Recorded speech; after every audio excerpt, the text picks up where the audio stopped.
Hey, thanks for joining me. Boy, have I heard a lot about this comic series, and I've had several requests asking me to look at it. So I was at the comic shop the other day and saw the collection sitting there and had a few bucks burning a hole in my pocket. So I'm like, all right, why not? Let's get it. Um, Transformers is one of my favorite things from my childhood of all time, and so I was a little hesitant to pick this up. And why would that be? If I dig the Transformers so much, why am I hesitant to pick it up? It's like, well, the Transformers are one of the most formative pop culture things to my childhood. Um, Maybe the single most formative thing in terms of like entertainment and pop culture. The Transformers, the animated TV show that was on, I grew up with it. I was born in '77, so I was just a young kid, 7, 8, 9 years old when that show was on, and absolutely loved it. And when I was lucky enough, my parents would occasionally buy me and my brothers some of the toys and had several. I actually still have a couple of them. I still have a few of those guys kind of stored away from when I was just a little kid. So Transformers is important to me in as much as it's something from my childhood that I love. And oftentimes, a property, an intellectual property like this keeps getting regurgitated out over and over and over, and it's never the same. Also, you grow up and your tastes change, and we would go back and watch those old cartoons, and you're like, yep, that's the show. Those are the voices and the sound effects and the music, and that's the story, and I can't watch it because it doesn't hold up. And I get that. So sometimes you don't want to ruin like your memory of it, made it up to be something bigger and cooler than it actually was when you go back and rewatch it when you're a grown-ass man or an adult. It's just not the same. But Transformers for me is one of the ones that has not depreciated in interest and value from the original show as much as some other things. It's obviously still very much written for children, but also the one thing that really sticks out to me that is still entertaining and really well done, and I can enjoy it to this day, is the '86 animated movie that informs a lot of what I do. Like if you've seen the He-Man fan comic that I've done, I consider that fan comic in a way to be the animated He-Man movie in the same vein as the animated Transformer movie. And what I mean by that description and that comparison is that the animated movie in '86, by comparison to the TV show, was a drastic shift into adult territory, meaning it was violent and characters died horrific deaths that were very obviously dead, up to and including Optimus Prime right here. And they swore. There's a couple places where they actually said some cuss words. And to a 9-year-old kid, it was one of the coolest things I've ever seen.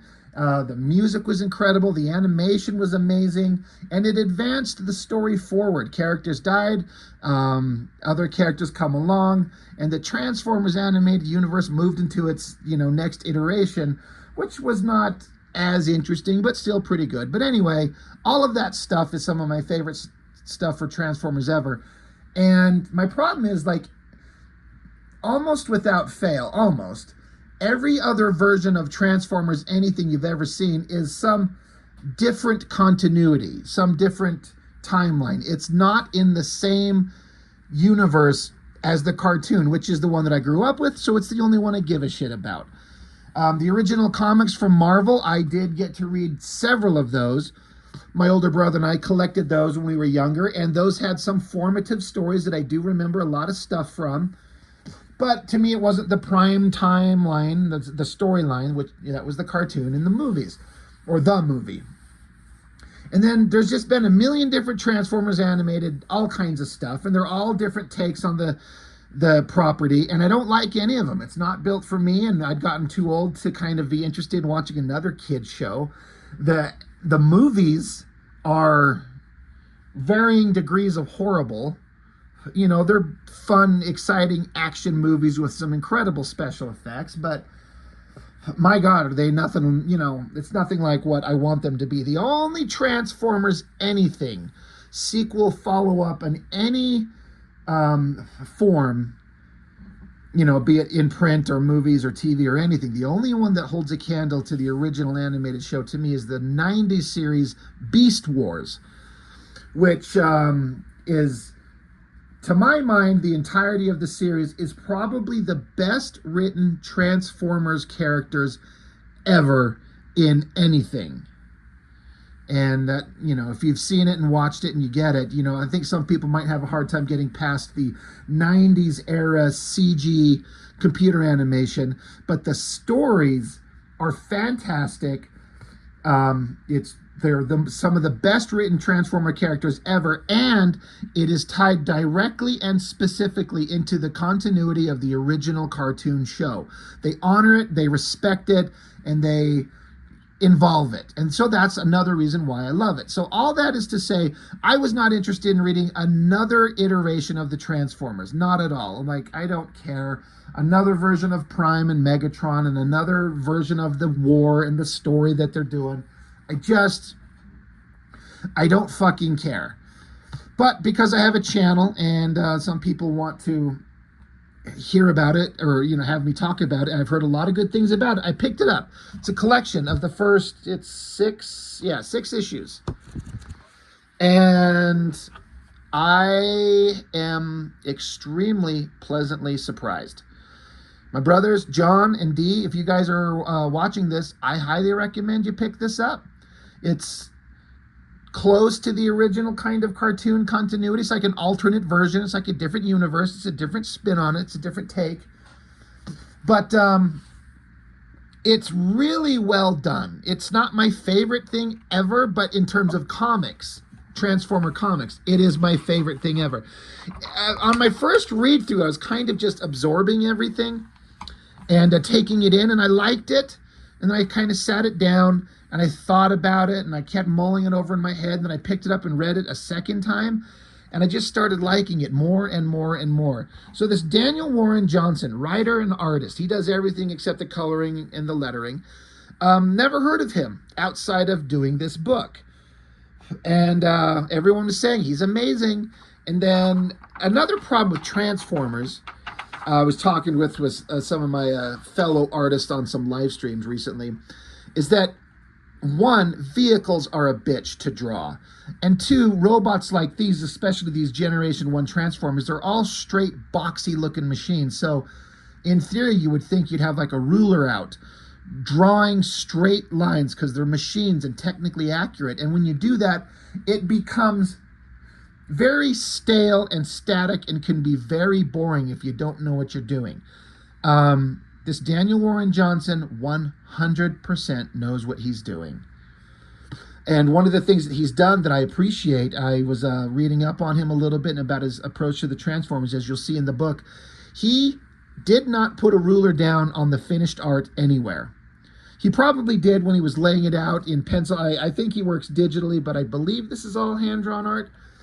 But he's inking and doing all the final artwork with a freehand line, which gives it some life. And to the casual eye, you're not going like, well, look, that's supposed to be a perfectly straight, rigid metal shape. It should be perfectly, flawlessly flat. But it's not, but it looks so good. It looks so right. So it took me a minute, and when I mean literally just a couple hours of thinking about it and going back and reading it a second and a third time, and just looking at the art and the way that he did it. The best drawn Transformer comic ever done, in my opinion. He's come up with a way to show the characters transforming, which is shockingly difficult to do, and he found a flawless way to do it. So, I'm sorry, 9.5 minutes in, I've barely cracked page 1. It starts out with some military helicopters, and then we get a picture. If you know your Transformers lore, that's the Ark coming towards Earth, some humans in war, dying, Optimus Prime's face, like his eye is blown out, looks like he's damaged, and then like a shuttle of some type taking off.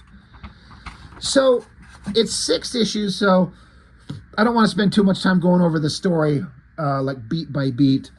But you get to see Spike and Sparkplug. If you know the original animated show, the characters ran into a dad, they were like oil workers or something like that. Some kind of construction guys. They're always in construction boots and hard hats and stuff like that. So, the dad and the son. But the dad's kind of upset. He's a hard drinking man. They kind of allude to that there's a brother that's dead. And Spike is just kind of a good-natured kid. He's got a girlfriend who's got a wicked sweet van. Carly. I believe Carly was a character in the animated show. They did the thing where they kind of race swapped her, which is fine. Who cares? But Spike and Carly, they're up looking around on this mountain, this volcano, and there's an earthquake, and then some rock formations fall in, and they tumble. And, there's a few parts in this where I'm like, God damn, if there was an earthquake and they fell giant distances on rocks, it'd snap their legs. But, I mean, we can't have it too realistic. So they stop and they look. I kind of wish that the page reveals were a little different. I'm going to hide one page over here just to kind of preserve the page reveal. But we get... There they are, sitting inside the exhaust ports of the engines of the Ark that's crashed into the side of the volcano, which is how the Transformers lore was in the cartoon. They were on Cybertron. It's a dying planet. The Autobots and Decepticons left in separate ships, and then both teams ended up on the Ark in a battle, and then it crashed. And if I remember correctly, they crashed in the era of the dinosaurs. So millions of years later, in the mid-'80s, is when they awoken. I don't feel like that timeline of millions of years is addressed in this. We'll talk about that later. And then the little nerd in me is thinking, like, yes, these are giant engines, and yes, those are little tiny figures, but for the size of the Ark and the size of Transformers, these engines should be way bigger. They should be so small compared to the size of this ship, because Transformers are huge, and if they have a giant capital spacecraft that they all travel in, that thing would be so unbelievably fucking monstrous you would not see these guys. So the artistic kind of detail-oriented nerd in me was like, that looks awesome, but they're too big. They need to be smaller. I'm a little fucking nerd. But anyway, it's a ship, and so they go walking around. They get inside of it, and we find, which is very accurate to the cartoon, there's the whole team of Autobots and Decepticons laid out, unconscious, unmoving, battle damaged, just hanging out. And if you a little bit of a roll call, you got Starscream, Optimus Prime, Soundwave, Skywarp, Bumblebee, Ratchet, the cop car guy. God, I can't think of his name. Driving me nuts. You'll remind me. I think that's supposed to be Ironhide, maybe. Anyway, it's just a nerd in me. But an interesting part is I was noticing, like, I don't know if this is supposed to be an opening or a view screen. I think it's just supposed to be an opening, like a portal, like a port, like it's open. But there's a jet flying close, coming. So there's a little bit of like convenient timing for everybody. These humans happen upon this scene, and then there's a jet coming right at that exact moment. And then they watch, and they do interesting things with the lettering to do the transforming sound. I mean, you all know that technological waka waka waka waka thing that they transform, and but they do this. It says ki ka ku ku ki, and I'm like, nope, that's about as accurate as a sound effect as you could put in a comic book. But look, if you know your Transformers lore, it's Skyfire.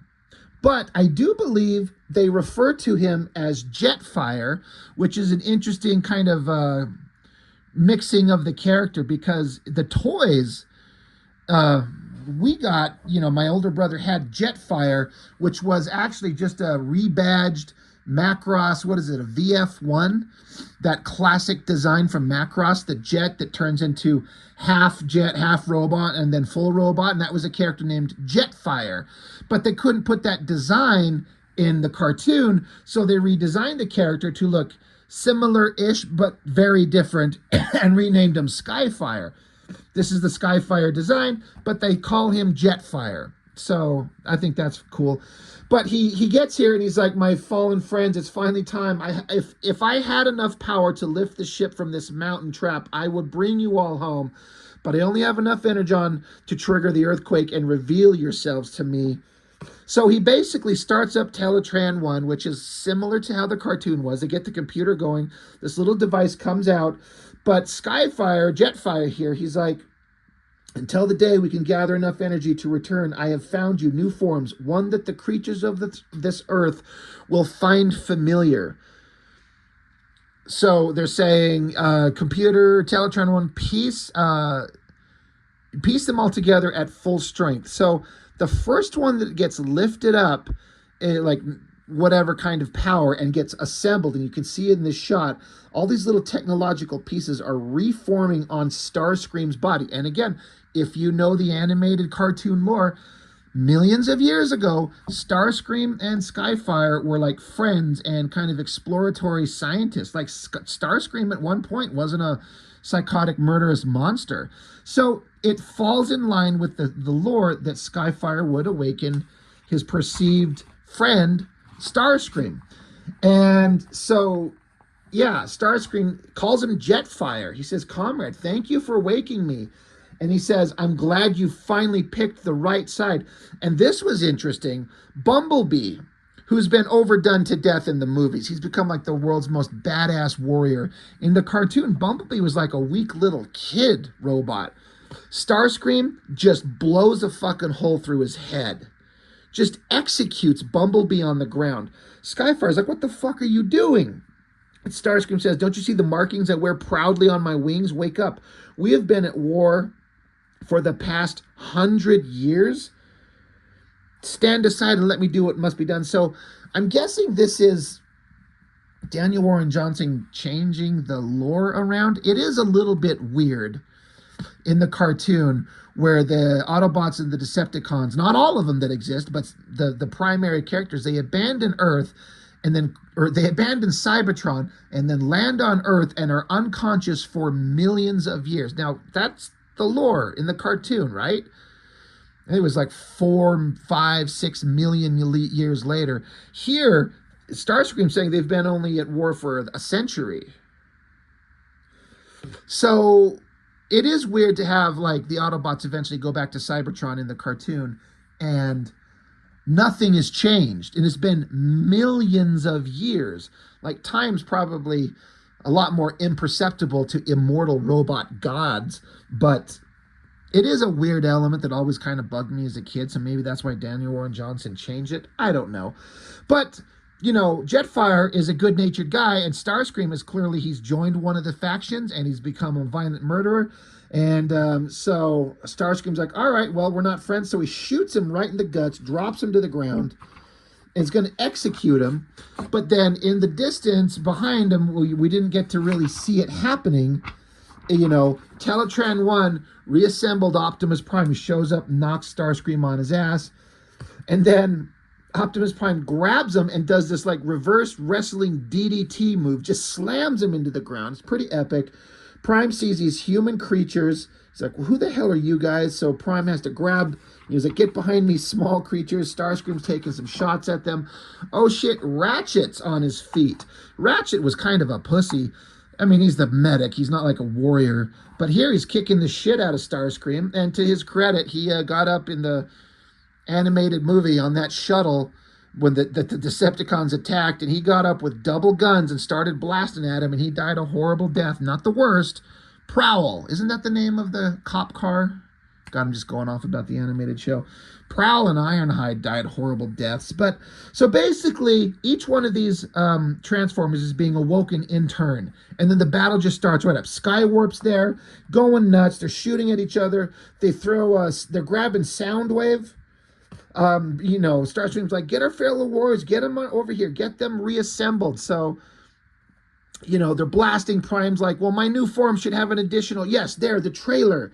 Load our warriors into the trailer. Prime sees his gun. I love that the writer kept that very specific, distinctive weapon design that Optimus Prime had. He's so correct on all the designs. And I guess I should point out, like, let me bring up the art close.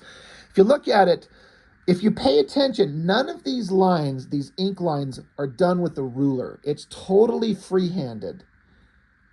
And it looks exactly correct. Like, again, he's boxed it out in proper perspective. They're very boxy looking shapes, but each line is free-handed without a ruler, and it gives it so much more life.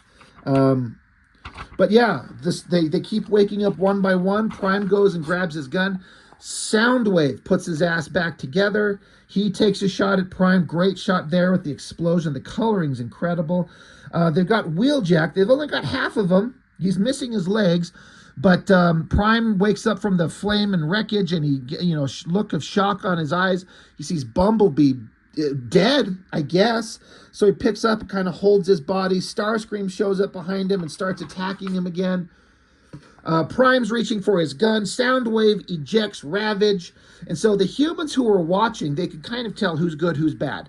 So they go up and they're trying to push Optimus Prime's gun closer to his hand. And again, the stupid little nerd in me is like, this giant fucking gun would weigh more than a simple man and woman human could do. They wouldn't be able to slide that fucking thing, whatever. They slide it to his hand, so Prime shoots Ravage, and Soundwave is pissed. Skywarp shows up and stomps down Prime, ducks out of the way. And then in the background, Teletran 1 is still assembling more. Thundercracker and Reflector, they're putting themselves together. And Prime sees that there's more bad guys being assembled than good guys. And it's the fucking computer that keeps doing it. He's got no choice. So he unloads with his gun and blows up the computer. And again, from the cartoon, that Teletran 1, the computer of the Ark, the spaceship, was like hypercritical to them. And he just blew it away. Starscream's pissed off. He's like, fuck. Ratchet's got everyone loaded up in the trailer. Prime's running with the explosion behind him. The humans are with them. So they're like, all right, we have to transform and get out of here. And if you look at this shot of Optimus Prime. At a glance, it looks like he's just running. But if you notice, there's little panels and portions of him just flipping open, starting that transformation technique. And there's the sound effect, the koki, waki, ki, it's just a funny little sound effect that they do. And then we got to flip it sideways. Great shot of the vehicles. I did a little looking up with the artist, and he said he loved drawing the truck version of Prime. He said it was a lot of fun. That's badass. And they're like, holy shit, watch out, it's a cliff. Who cares? Prime and Ratchet jump out, go crash landing down on the rock. They're just trying to get away. The Decepticons are chasing him down. They're zipping away. Skyfire, who got shot right in the guts from Starscream, he's picking himself up. He sees Optimus running away. He's like, oh shit, Optimus, I'm coming. He's like, I'm coming. I love this panel. Let me bring this panel up close. Look at this shot of Skyfire, mid-transformation, like you can see the nose of the jet flipping up, his body opening up, and then there's just another secondary shot of him in mostly jet form, still in formation, and then in the distance, you can see my fat finger here, so you can see how small the drawing is the jet version of him going into the distance and his engine's lit up. So just 3 panels, chaka, chaka, chaka, transforms into the air. Great stuff. Prime and Ratchet running from Starscream, and I think Skywarp's there. Look at this shot of Skyfire in jet mode. Look at the line work he does on the wings. Like, the nose of the jet, and you'll see this in a couple of places, it's still got these wavy lines to imply speed and motion, but it's not quite as distorted as the tail end of it. A lot more wavy lines to imply speed, and it works really well. So Skyfire shows up, takes shots at them. They pass each other. Again, look at that shot. Starscream, he's an F-15 jet, and the same thing. The nose of the jet is crisp lines, and the back of it is those fuzzy, wavy lines implying, speed. Skyfire goes blasting by on fire. They go out into the distance, and basically the Skywarp and Starscream are defeated for the moment. He's like, I'll get you guys later, you bunch of fuckers. So Spike directs them to this like hollow cave mountain, or it's not a cave, but like this pit that they've been working on. They've been digging in. Like, we can hole up here for a minute. So Prime transforms. Jetfire comes down, and he says, I am gravely injured, Prime. He says, "You must forgive me. I have been away for centuries. I did not know about this war. I did not know you were even the new Prime." Prime says, "I remember the day you left our home to find a way to save it. Skyfire says, "You were so young then." Prime says, "Much has changed since you left our planet, all for the worse." Prime saying, "It's all right, Jetfire. It's all right." He starts to say, "I can heal you," and Prime starts opening up his chest piece where the Matrix would be. And look at this great shot of Skyfire up front. That looks so good. And Ratchet says, "Look, the Matrix can heal, but it can't stop the inevitable." So they're basically saying that Skyfire is going to die. And they just kind of look at each other and, have some words. And then there's just this silent panel, beautifully drawn. And Skyfire, I guess he dies right there in Optimus Prime's arms. I think it just keeps all these issues. It's just put together as one continuous story, but I don't know where issue 1 ends. I don't know. That might have been it. I don't know for sure, but I think it might have been that's where issue 1 could have ended. What a hell of a way to end it if that's the case. Meanwhile, back on the Ark, Starscream, Skywarp, Soundwave, who's holding Ravage like a pet, and he's like unconscious. It's interesting that that they show Soundwave having such affection for his little minions. They're like, "We can't regenerate any more warriors because the computer's blown away. We need resources. We need energy. We have to go searching." Like, "All right, well, let's go." So they take off and go to this power plant thing, which kind of fits in again with the original story of the animated show. They kind of did that. The Transformers invaded these power plant bases and started forming energons. So Starscream shows up here, starts taking energy, and then he sees these human creatures. He looks down. Look at this ominous shot of him reaching. He says, "Are you the creatures that live in this place?" Picks up the human, just holds him in his hand. He says, "So fragile, so squishy, so pathetic," and Starscream squishes him, explodes him. Which again, I appreciate. Like, kid me loved the Transformers show, but it was very kid friendly. Adult me wants to see a more adult, realistic take on these kind of concepts, and that is exactly what these guys would do. This is what the Decepticons would do. Obviously, they're not going to put that in a cartoon, but Starscream just takes him and pops him like a pimple, and he's loving it. It's so great. So again, I don't know, maybe this is where the issue 1 ended. I kind of doubt it. It's hard to say.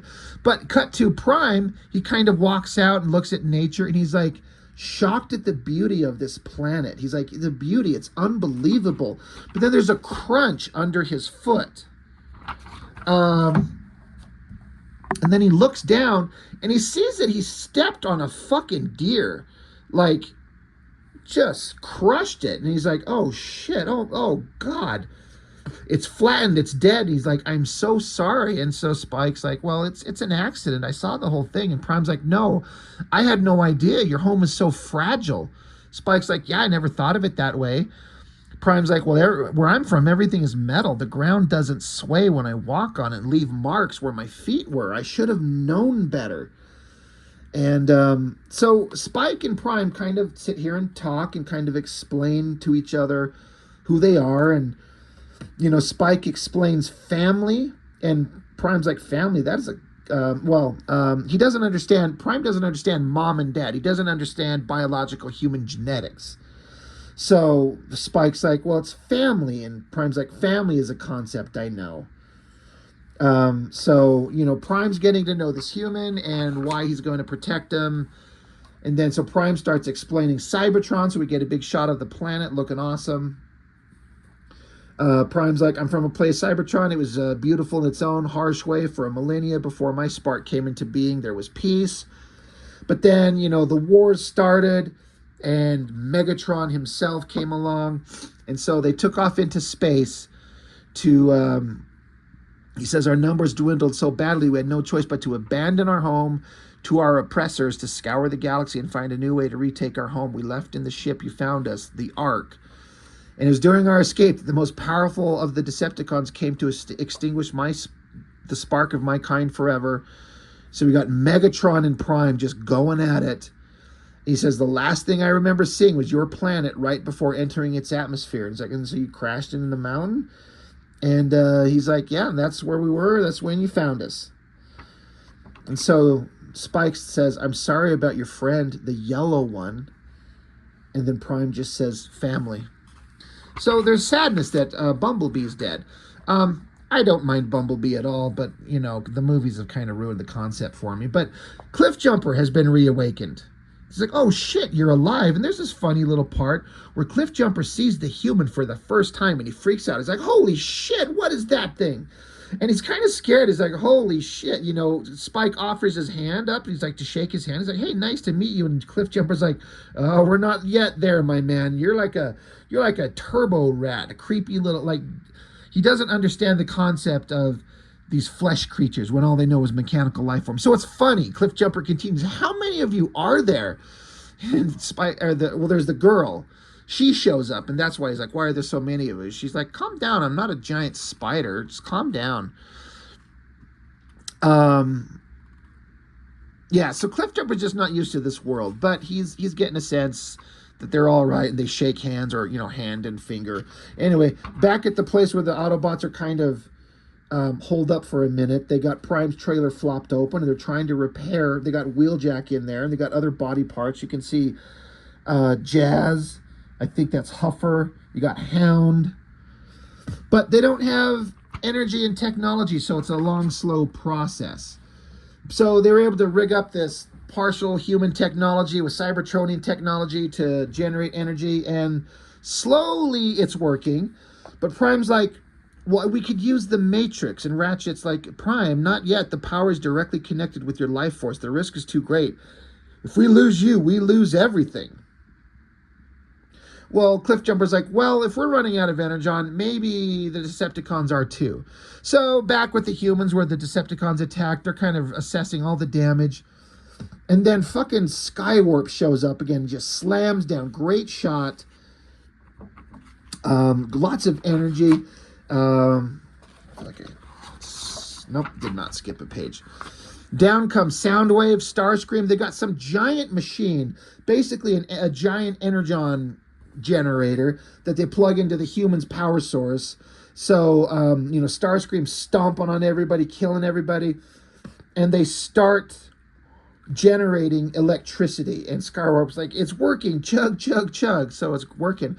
So this was an interesting thing. They cut over to, again, I love that Daniel Warren Johnson is so specific with the technology. Like, a lot of artists just draw generic looking shapes and call it a jet, but this is I'm like, I know exactly what that is. That's an F-18. That is the modern Navy fighter. Everyone's seen it in Top Gun. But it's flying along, and then they're like, let's go find some bad guys. Cut back to the Decepticon. Soundwave says, I'm detecting, you know, I'm hacked into human communications. They're sending countermeasures. So Starscream transforming, again, look at this transforming panel. He's just in partial transformation mode, and it works perfectly. And so Starscream says, the squishies trying to fight. Oh, I have to see this. So back on the human jet, they're like, something's coming in hot ahead. And so then here comes Starscream, F-15 taking on F-18 human. They fire at each other. They dodge each other. Starscream gets behind the human jet, the F-18. So they pull a fucking Top Gun Maverick, like, I'm going to hit the brakes and fly right by, which actually doesn't work. And I only know that because I've watched several of real pilots talk about that maneuver, and they're like, dude, if you're in a jet and someone's chasing you and you just like pull back on the stick to try and slow down, that guy's just going to sit behind you and go, oh, thank you for showing me so much jet, and just shoot you and you're dead. But it's an awesome maneuver for a movie. But they pull that maneuver here, slow down, Starscream goes zipping by, so now the humans are behind him. And so they lock him up and fire. But when they fire, Starscream transforms. You can see him in the HUD right here. And smacks the jet. Now, again, this is dumb me being a little bit picky. A fucking alien transformer robot smacking an F-18 jet so hard to send it off kilter like that would actually rip the jet to pieces. And that jet would be going down, which it is, but it's still in one piece. There's a little nerd in me that's like, that would have just sheared the jet into pieces. Like that's not how that worked. But whatever. They're going down, spiraling out. So they're like, come on, eject, eject, eject. So they do it. Pull the cockpit. Careful, Goose. Don't snap your neck on the cockpit. So they eject out, both of them out. And then as they get up there, Starscream is face to face with one of the guys. I don't know if it's the pilot or the Rio radar intercept officer. Face to face, and Starscream just swats him like a bug, just squishes him, blood everywhere. Again, violent, bloody shit. This is the type of comic I would want to make. And if you've read my Master's End fan comic, I base it off the 80s He-Man property, but I do violent shit like this. So, Danny Warren Johnson's totally ripping me off. It's a joke. It's a joke, everybody. But so the other guy, he's piloting, or he's parachuting down. He sees that his buddy just got hit. Starscream comes after him. So the guy flips a switch on his little suit here, and he ejects wings with rocket engines, pulls out a gun, blasts by him as Starscream punches, catching the parachute. But the pilot puts the gun to the guy's head, shoots, damaging Starscream, distracting him. And so this guy flies away with these like robotic jet wing things into the distance. As Starscream loses sight of him, he's like, what fucking god, whatever, stupid humans, and he's gone. He says, you'll all be dead eventually. And then you get a close-up, and this pilot with technological jet wings, his name is Duke. And I was like, oh, fuck, it's G.I. Joe. Fuck yeah. I have zero major kind of connection to G.I. Joe. I wasn't allowed to watch it as a kid because my mom's like, it's about war, and we can't watch things about war. You can watch giant robots war, but you can't watch humans war. So I didn't watch G.I. Joe. I didn't read the comics, but it's a major property. And it's the only one of those 80s cartoons that I have no real connection to. But G.I. Joe, fucking awesome. So back with the other Decepticons at the power plant, they're chasing these humans. Skywarp's there. And that F-18, again, this is another one of those like, well, isn't that convenient as fuck? That F-18 jet that, you know, they ejected out of, the airframe is just falling from the sky and going to slam down on Skywarp and Soundwave. That's really lucky. That thing could have tumbled off into the universe. They're a jet. They're miles away. It just happens to land here.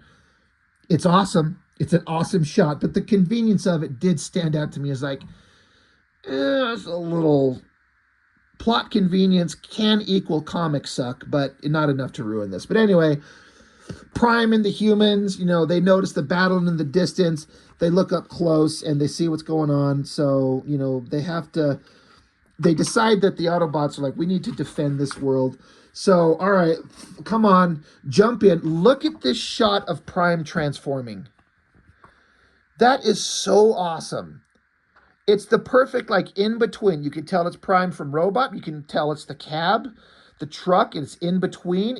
I can just feel it moving. It's so great. It's so well done.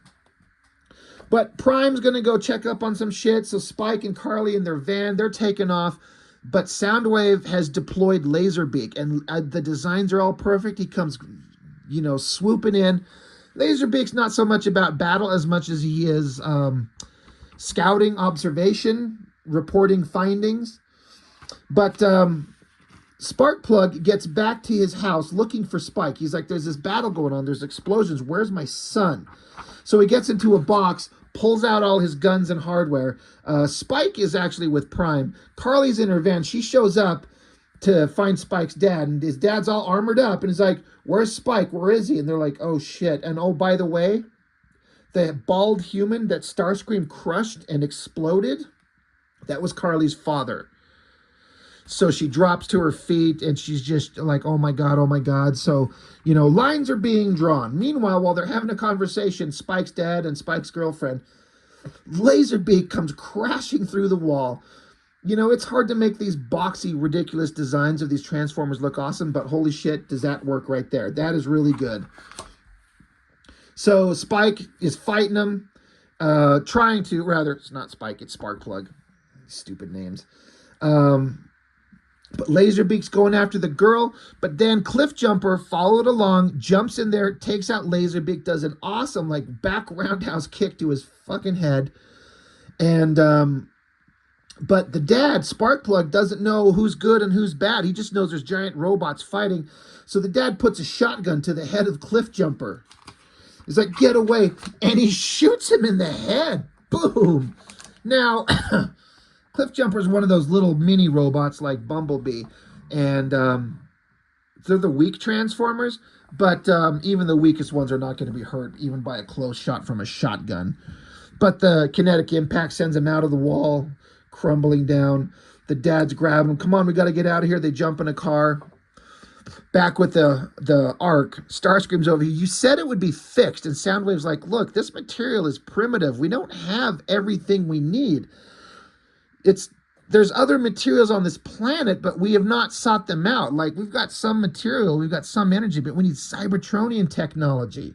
So Starscream bitch slaps Soundwave because Soundwave quietly says to himself, Megatron would have. And Starscream slaps him and says, do not say his name, I told you.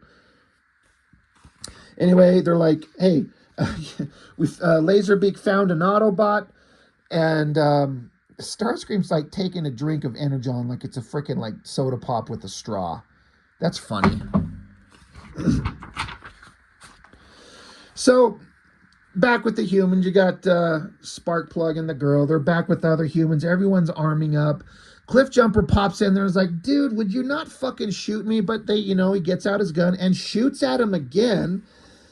And the Cliffjumper's like, what the heck, again? And finally they get the sense that, oh, maybe Cliffjumper's not a bad guy because the giant evil-looking Skywarp jet shows up. Love this shot of him just kicking the shit out of all the humans. It's such an epic, incredible shot to make the Transformers look this great.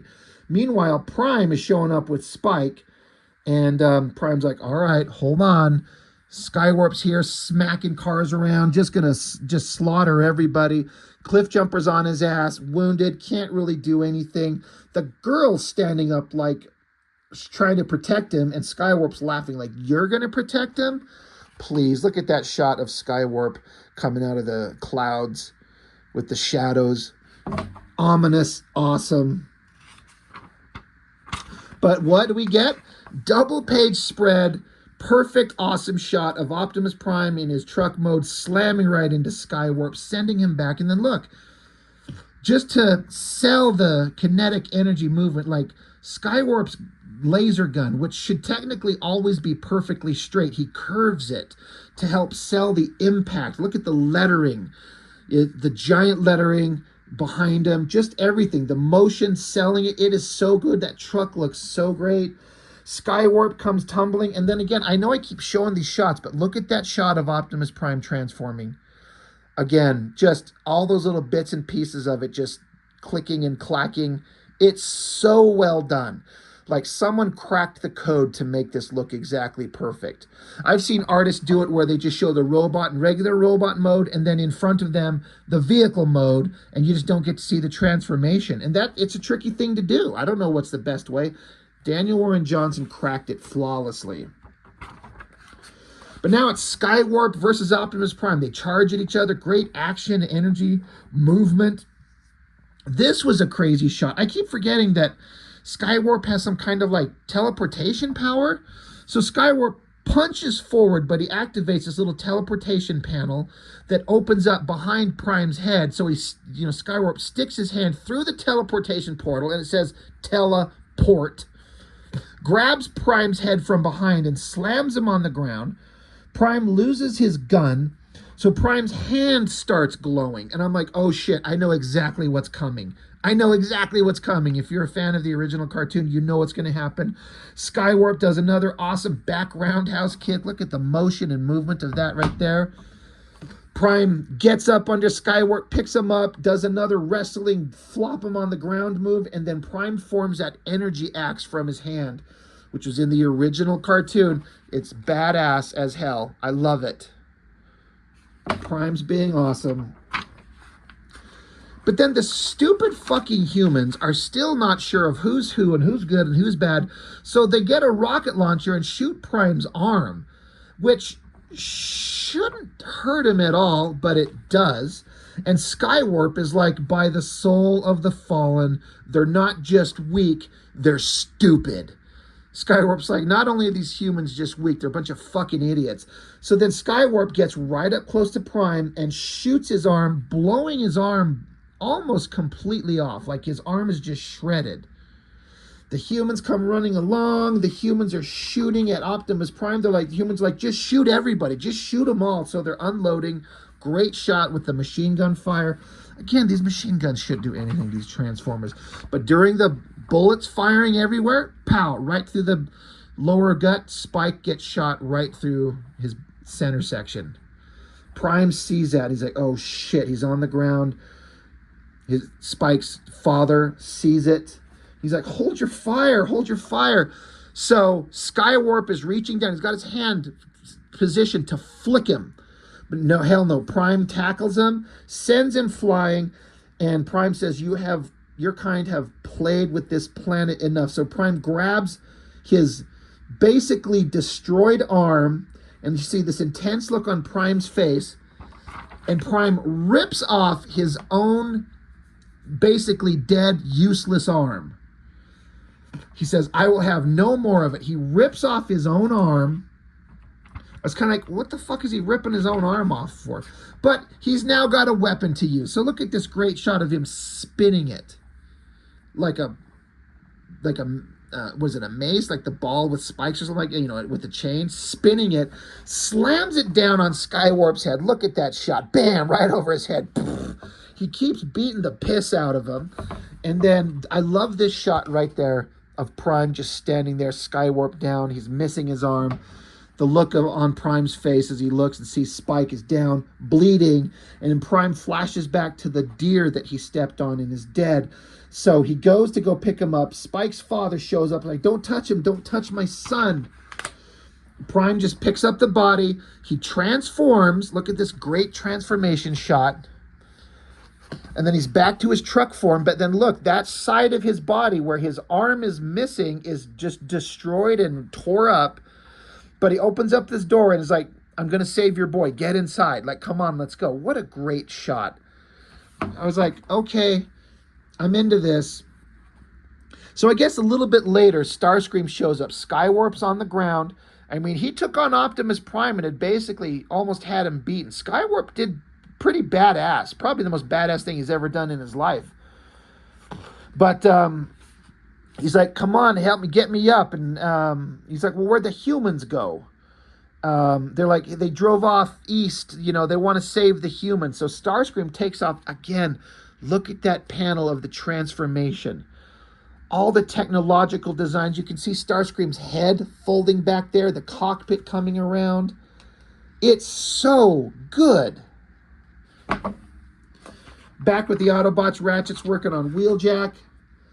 Prime saying, hey, I've taken major damage. The human Spike is hurt. We need help. There's this great shot. Look at this kind of forced perspective shot of Prime in cab, you know, truck mode, as Starscream's chasing him down, shooting. Let's see. Oh, yeah. So Ratchet says, sorry, buddy. He was working on Wheeljack. Your time's going to have to wait. Right now, we need firepower. So, you know, Sparkplug's in the truck with his son. Starscream just lands right in front of Optimus Prime. And then you see another different shot. Prime charging at Starscream, but Carly is inside Cliffjumper driving. And Cliffjumper says, last chance to ditch. And she says, are you kidding? Get his ass. So she knocks Starscream's feet out from under him. And then Prime runs over Starscream, just clocks him over his head. And Starscream's yelling for Soundwave, send backup. Meanwhile, Cliffjumper and Prime arrive at the hospital. They transform. They're still under fire. Laserbeak shooting down at them. Prime and Cliffjumper are firing back, trying to give them cover while they get Spike into the hospital. Fucking stupid, it's either Rumble or Frenzy. I think that's Rumble, you know, with the piston arms, shows up and smacks Optimus Prime he hits Cliffjumper. Soundwave kicks Prime in the face, got a gun to his head.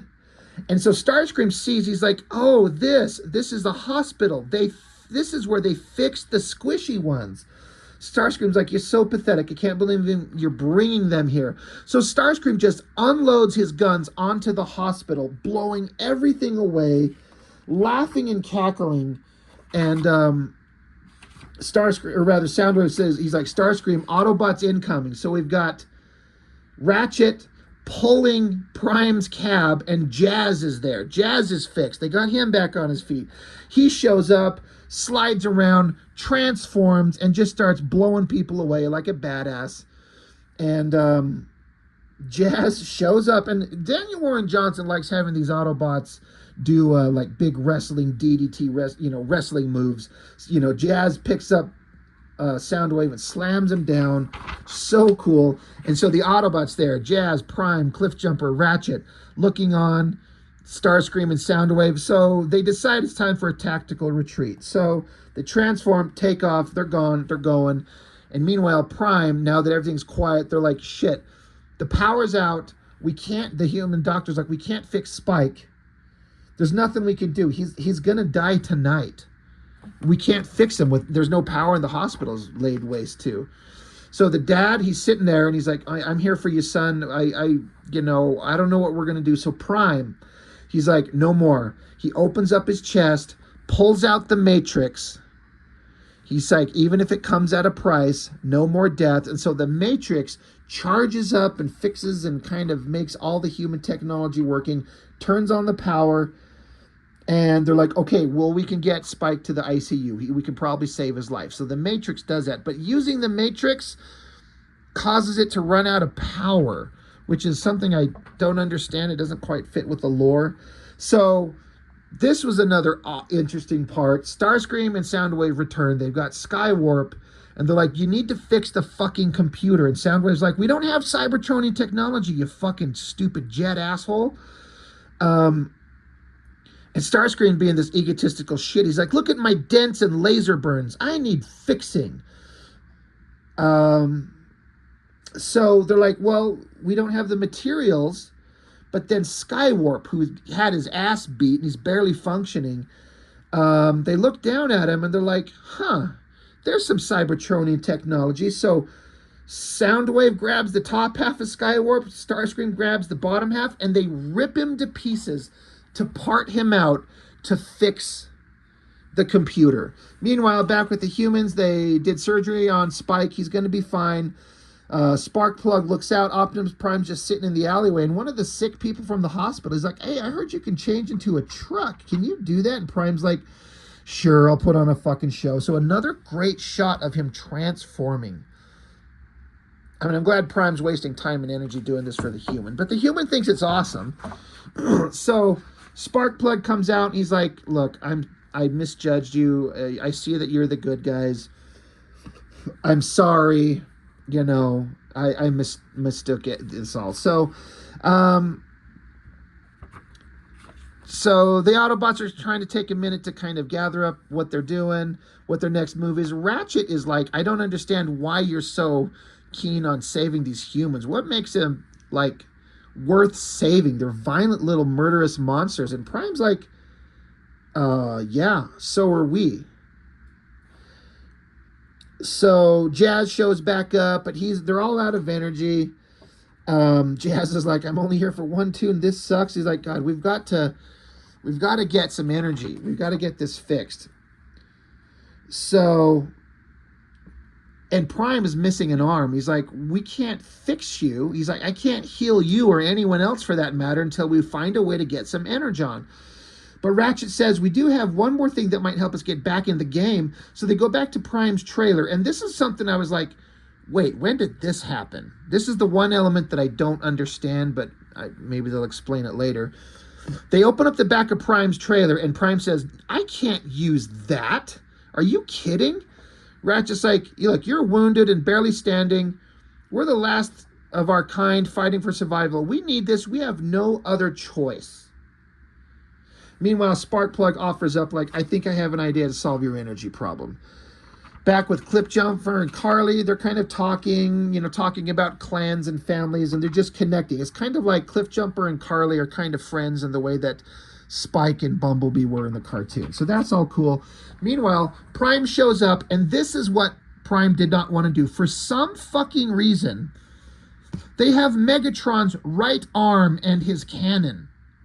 And so they mounted it onto Prime. I'm like, where did they get Megatron's fucking arm? And then I was like, oh yeah, where's Megatron? So I had to actually go back through the book and like, did I miss something? No, I did not. The only time we saw him was when Prime was kind of explaining their history of how Megatron and Prime were fighting before they crashed. So as a visual, that's pretty badass. I was like, oh, okay, that's cool. Meanwhile, we cut back to Starscream and Soundwave ripping Skywarp apart. He's literally screaming for his life. And then we see in the distance this ice-cold mountain. And so its panels going back and forth, closer to the mountain, closer, closer. Meanwhile, Starscream is tearing apart robots, getting other guys to start fixing them, putting them together. And Starscream saying, I am the Decepticon leader today, tomorrow. And then this page must have been the last page of this issue, saying forever. And there's Megatron up in the mountains, frozen halfway into a wall, missing his arm. So I'm like, well, how the fuck did Megatron get here? Again, I went back. I'm like, did I miss something? I did not. They just didn't spell everything out for us. So I'm like, okay, we'll just see where this is going. But next issue starting, Humans in War, Transformers in War. You get to see Blaster, and war is bad, fight, fight, fight. And so Prime and Sparkplug are talking, kind of sharing war stories and the horror of it all. And Prime's like, we've been fighting for centuries. It's been going on for so long, I've lost count. Back with the Decepticon, they've got the means to start fixing up themselves. And so Soundwave puts Ravage down there. He wants to fix Ravage, and Starscream kicks him out of the fucking way and says, no, fuck that. We're not fixing a small one. We need the big guys. So they throw Thundercracker in there. So Thundercracker's fixed. He's back on his feet. He's like, wait, Skywarp, what happened to him? Because you see parts of Skywarp built into the computer panel. And he doesn't understand that Starscream and Soundwave did it, because Skywarp and Thundercracker and Starscream were supposed to be like a trifecta of brothers. So he's like, who the fuck did this to our brother? And Starscream's like, don't mind that. We need your help. We're fighting the Autobots. Like, okay. Oh, look, we got Reflector on his feet and Frenzy, I think it is. Anyway, Starscream's telling off, Reflector. Reflector's like, where's Megatron? Starscream's like, I'm in charge. So another great shot. The jets mid-transformation taken off. The Autobots, with the help of the humans, went to a dam, and with the water flow, the way that dams are used to kind of have moving water turn turbines, they get their Cybertronian generator making power. Like, all right, now we can start fixing each other. This is funny because Wheeljack, they couldn't fix his lower legs, so they activate him with just his upper body just mounted up on some garbage just to use his brain before they could fix him. So Cybertronian generator's working, and Prime brings out Arcee, who was never introduced in the original cartoon. She wasn't introduced into the animated movie, but they've put her into here, and Prime's like, we need our warriors fixed. There's like, Prime, get in there and fix yourself. And Prime's like, no, not me, our warriors. So he brings in Arcee, gets her fixed up, charges her up. She's fixed. She's fine. Oh, shit. Giant explosion. The Decepticons show up. So they're like, we have to protect our generator at all costs. So, Starscream drops Reflector. He gets out there. Prime sees Reflector coming down, and Prime's had enough of this shit. Great shot as he just blows him away with the Megatron cannon arm. Boom, blows him away. So then another one of Soundwave's, again, I can't remember if it's Rumble or Frenzy. I think it's Frenzy. Comes down. Prime just grabs him, slams him into the ground. Stupid Carly, the human girl, starts shooting her little gun. But, the bad guys shoot around her at the dam. She goes tumbling off. She's going to die. She's falling to her death. Cliffjumper can't get her. Prime can't get her. Arcee, who just showed up, she runs, transforms into a wicked sweet, I think it's a Lamborghini. Shows up, grabs her, saves her. Oh, hell yeah. Awesome. And Rumble shows up, going to take out Cliffjumper from behind. Jazz back on his feet. So now Cliffjumper and Jazz unloading everywhere, fighting back. The Autobots are doing a little bit better. Starscream shows up to take on Optimus Prime. They come charging at each other, but Starscream does something smart. Instead of like taking the shot, he doesn't take a full-on Megatron load to the mouth. He ducks under it and shoots at the generator the Autobots have made, which is a major tactical like victory, even though it cost him getting shot by Prime. But he's not down. He's like, all right, we took it out. Let's go. Let's get out of here. And they're like, oh my God, fixing this generator is going to take forever. This is going to suck. So Prime's like, all right, well, those of you who are still on our feet, let's transform. Let's get out of here. Carly wants to come with them. And Prime's like, no, you're too fragile. Please stay here. It's too dangerous. So they take off and leave. But Cliffjumper shows up and is like, come on, I'll take you with me. Let's go to battle. Let's go do this. So now the Autobots show up to the Ark. The only thing that, another thing that kind of threw me off is I'm like, all these Transformer wars and these battles going on over a span of a couple of days, where's the fucking American military? Like, the humans in this town nearby are aware of this a little bit, but where's the Army and the Navy and all this shit? Like, they never show up. But that's just more complicated shit to add to the whole book. But basically, the Autobots are showing up to, stop the Decepticons. But, oh shit, giant explosion, giant construction dump truck. It says heavy metal. That lettering is pretty badass. There's times where I think lettering is unnecessary, but it's kind of working here. But this giant truck just slams into Prime, like distorting Prime. And you're like, oh shit. These are the Constructicons. We know what's coming. Bunch of them show up, sever one of Ratchet's legs. Starscream's there, and he's like, hey, with all the energy we got from Teletran 1, we woke them up. And he says, Constructicons, merge. And look at this shot of them merging together. It's kind of hard to see if you don't understand, but this is the head and the upper shoulders, and then his body's arced over to his hips, and then his leg, knees, and feet as they all merge together, and then a great shot of his head merge into Devastator. And Devastator is exactly what his name implies. This is bad. And Prime, look at him, just shredded, torn up, but facing down the battle. So the Autobots are kind of in retreat. They're dragging Ratchet, who got his foot ripped off. Devastator slamming down on the ground. Prime's like, to the Ark, everyone to the Ark. Cliffjumper shows up, and they're like, we got to get into the fight. But the girl's like, no, wait, we can't fight that giant thing. We're small, but we're not the strongest. We've got to be smart. She's like, there's a different way to get in. We can sneak in this way, and we can do better sneaking in rather than shooting.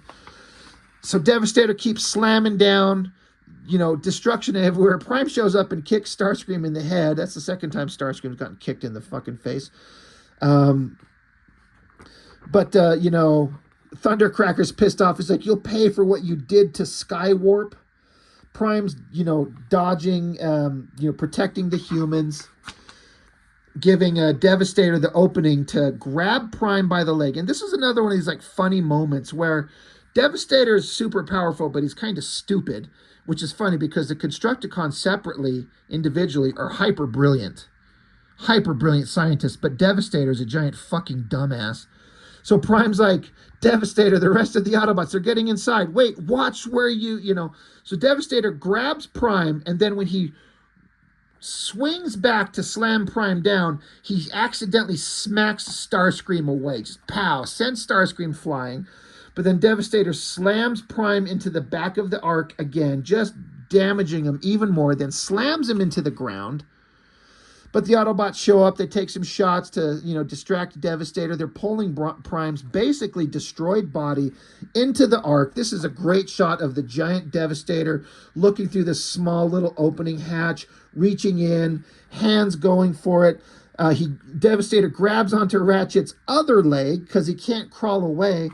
So they're like, just shut the fucking door. So they slam the door down, and which severs Ratchet's body in half. And so Devastator only has the leg. So Devastator starts punching into the ground. But then Soundwave's like, wait, stop attacking. I've scanned. There's an easier access if you start climbing the mountain rather than trying to punch through rock formation. So Devastator starts climbing the mountain. Meanwhile, Cliffjumper and the girl, they're climbing up. They get inside the ark, but Starscream's right behind them. And Starscream's laughing because this stupid little bitch Autobot Cliffjumper, he's not afraid of him. Cliffjumper takes a shot. Meanwhile, back with Prime, and I was immediately looking at this shot, and that's like the same angle that they used in the Transformers animated movie when Prime was lying on the table and about to die.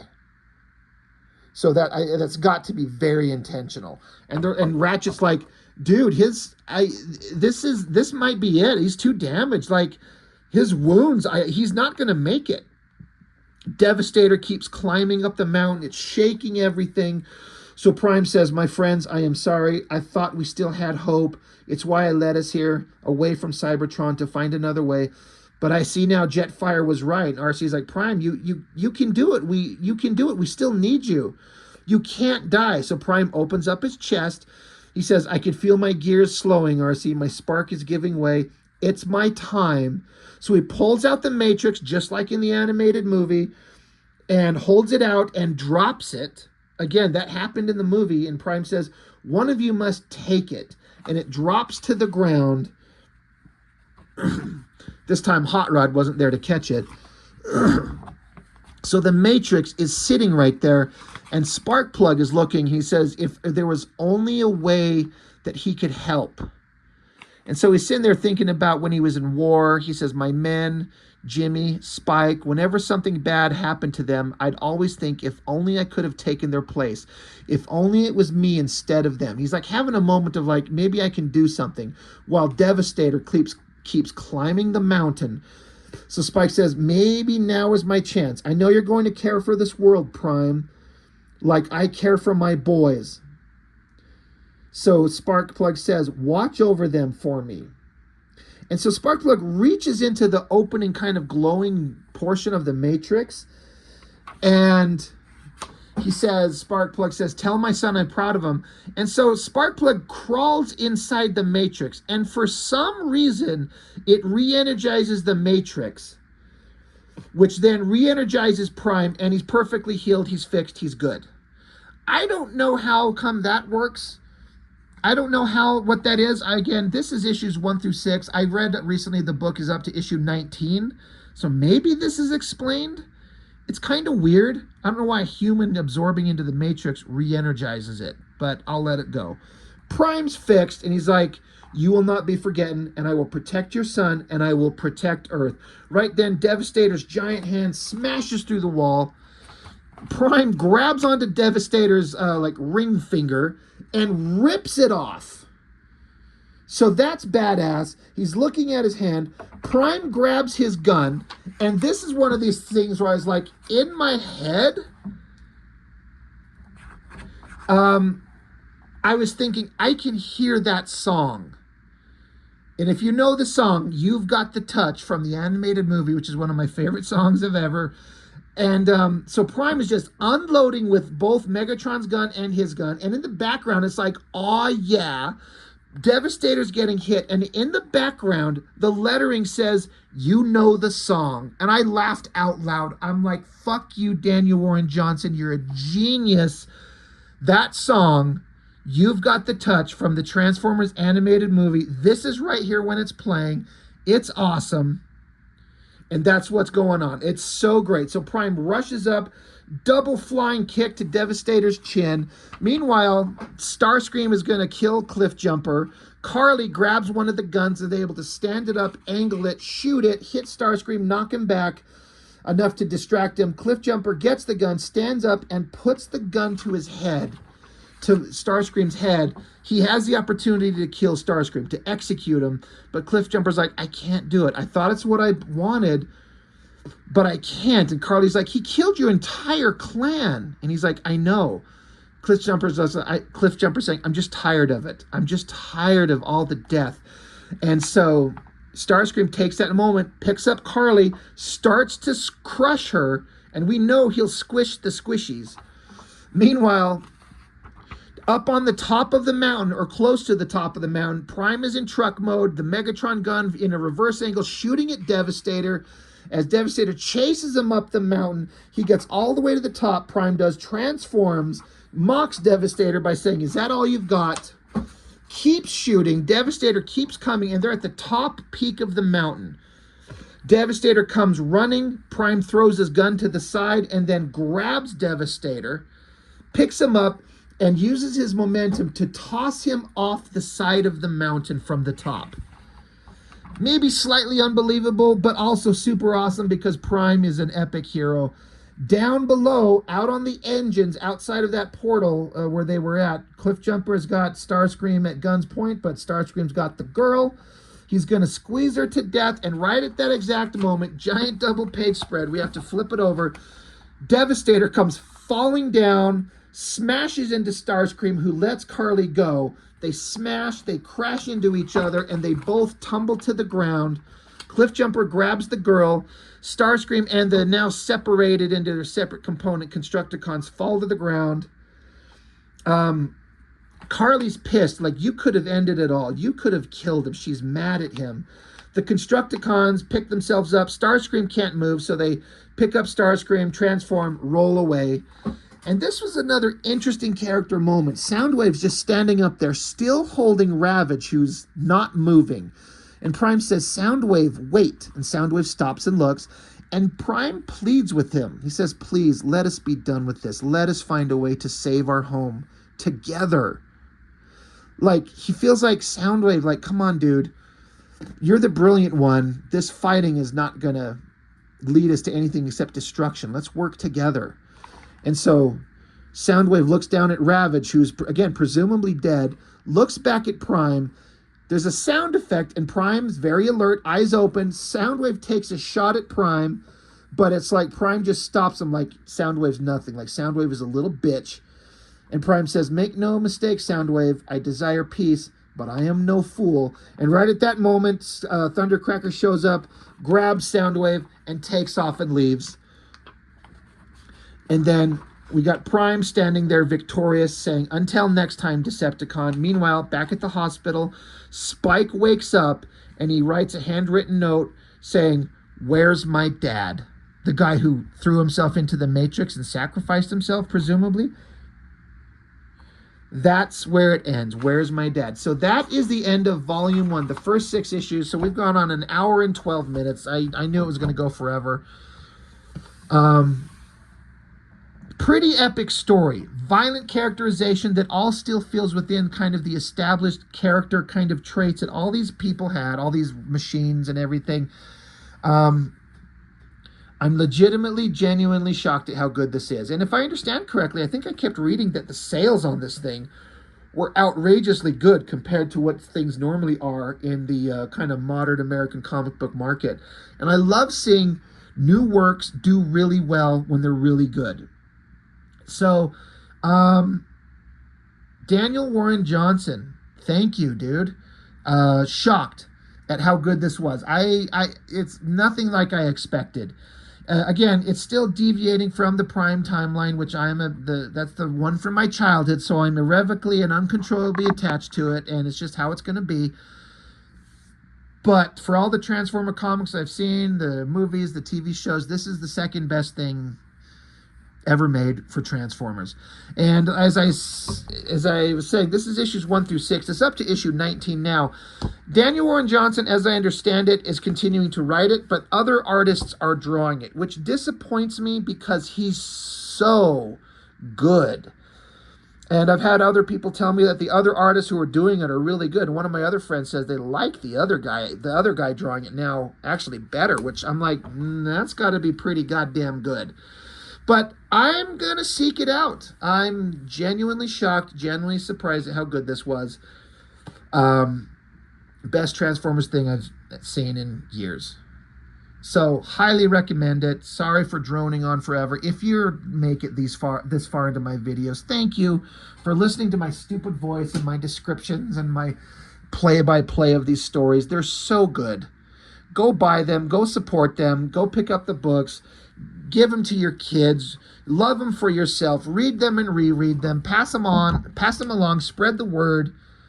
And, get the joy of comic books out there to people. You'll never see a movie as good as this. They're going to keep trying to mine that stupid IP in those live action movies. That last one, Beast Wars, like I was saying earlier, the Beast Wars animated show that I loved so much. I'm like, okay, let's see how bad they're going to fuck up the Beast Wars characters in the movie. And yeah, 100%. There's nothing even remotely close. It was just Transformers in animal forms. In fact, several of them didn't even fucking speak.